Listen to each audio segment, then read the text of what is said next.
네, 유승민 작가 모셨습니다. 어서 오세요. 안녕하세요. 오늘 어떤 내용일까요? 네, 전공의 지원자 0명에 대한 이야기입니다. 음. 2025년에도 의료 공백 위기가 지속될 전망인데요. 내년 3월부터 수련을 시작하고 있는 시작할 상반기 전공의 모집 마감일이 지난 9일이었습니다. 네. 모집 개시가 4일이었는데 계엄령 선포가 3일에 발표가 되면서 계엄 여파로 전공의들이 돌아서는 것 아니냐라는 우려가 나오기도 했습니다. 지원 결과를 살펴보니 참담한데요. 서울 빅5 대형 병원마저도 지원자가 한 자릿수였습니다. 호호. 총 3,594명을 모집했는데 314명만 지원을 한 상황이고요. 비수도권 수련병원은 훨씬 적은 상태입니다.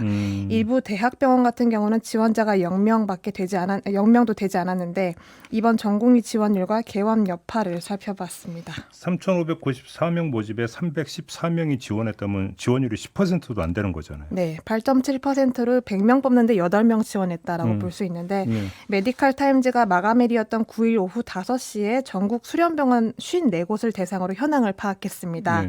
눈에 띄는 자료를 두 가지 가져왔는데 이 필수 의료라고 칭하고 있는 진료 과목인 내과, 외과, 또 산부인과, 소아청소년과의 지원자가 전무했다는 점, 예. 그리고 또 한 가지는 응급의학과 지원자가 아예 없는 병원도 여전히 많았다는 점이 눈에 띄었습니다. 한 명도 없는 곳도 있었어요? 네, 0명인 곳이 두 군데가 있었는데요. 예. 아주대병원과 조선대병원이었습니다. 그래? 예. 또 전남대병원과 양산 부산대병원도 지원자가 2명, 1명에 그쳤는데 사실 한두 명인 곳들은 굉장히 많았습니다. 네. 이 중에 전남대와 조선대를 눈여겨봤는데 이유가 있습니다. 조선대병원은 47명을 모집을 했었고 전남대는 105명을 모집을 했었는데요.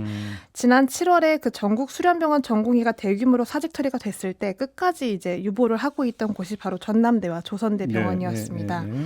이 정부가 사직 처리를 미룰 경우 전공의 정원을 축소하겠다라면서 압력을 가하고 있는 상황이었는데 이 한 번 사직 처리를 할 경우에 이 많은 인원을 다시 채울 수 없다는 점을 우려를 해서 끝까지 유보를 했던 겁니다.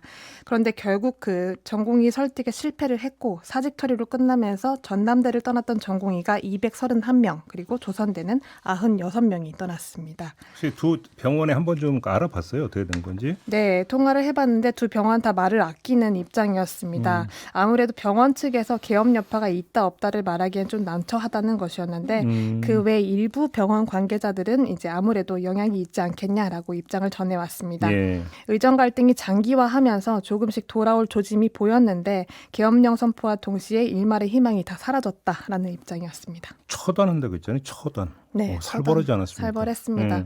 현장에서 이탈한 모든 의료인은 48시간 이내 본업에 복귀를 하고 이를 위반할 경우 처단하겠다라는 거였는데 실제로 이를 두고 지난 9일 날 대학로에서는 약 500여 명의 전공의들이 포고령 관련 집회를 열기도 했습니다. 아, 예. 네, 의정 갈등이 시작되고 나서 집단 행동을 했던 건 또 처음이기도 했는데요.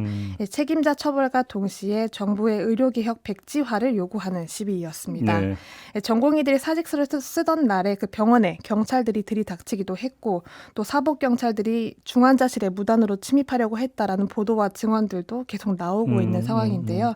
당사자인 전공의들은 어떻게 생각하고 있을지 대한전공의협의회 박단 위원장 이야기를 들어봤습니다.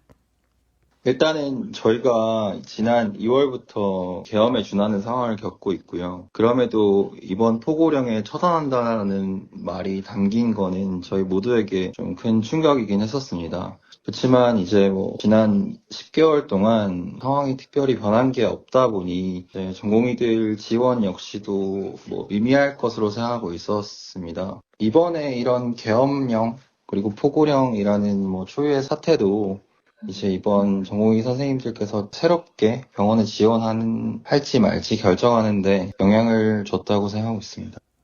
네. 네, 가뜩이나 실마리를 전혀 풀지 못하고 있는 상황에서 계엄 여파까지 닥치다 보니까 더 해결하기가 어려워진 상황이다라고 볼 수가 있겠습니다. 그러니까 대한민국이 이제 불행한 현대사에서 계엄이 여러 차례 있었고 그때마다 포고령이 나왔지만 특정 직역을 콕 찍어가지고 이렇게 하지 않으면 처단하겠다라고 하는 표현이 나온 건 의료인이 처음이었죠, 이번. 아무리 뒤져봐도 없거든요. 네. 그러니까 그것이 예를 들어서 전공의들에게 어떤 정도로까지 충격을 줬을지 그리고 어떻게 반발 심리를 자극했을지는 굳이 여기서 분석하고 말고 이럴 거 아무것도 없는 거잖아요. 그렇죠, 네.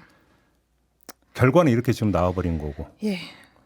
가뜩이나 지금 꼬일 대로 꼬여가지고 풀지도 못하는 상황인데 오히려 더 엉켜버렸다. 네. 이런 상황이고요. 아무튼 이 탄핵 정국이 마무리되면 어떻게 풀 것인가도 또 하나 우리 사회에 지금 던져져 있는 아주 큰 숙제가 되는 거거든요. 이 점을 좀 확인을 하는 거고 박성남 님이 내과는 약으로 사람을 살리고 외과는 수술로 사람을 살린다. 근데 나라는 약도 수술도 안 되는구나라는 이런 지적 주셨고요. 전우찬 님 응급실에 보면 언제 나올까요? 라는 이런 질문을 주셨는데요. 그러게요. 언제 나올까요? 네, 장기화하지 말아야 되는데. 네. 네, 자, 마무리하겠습니다. 유승민 작가 수고하셨어요. 감사합니다.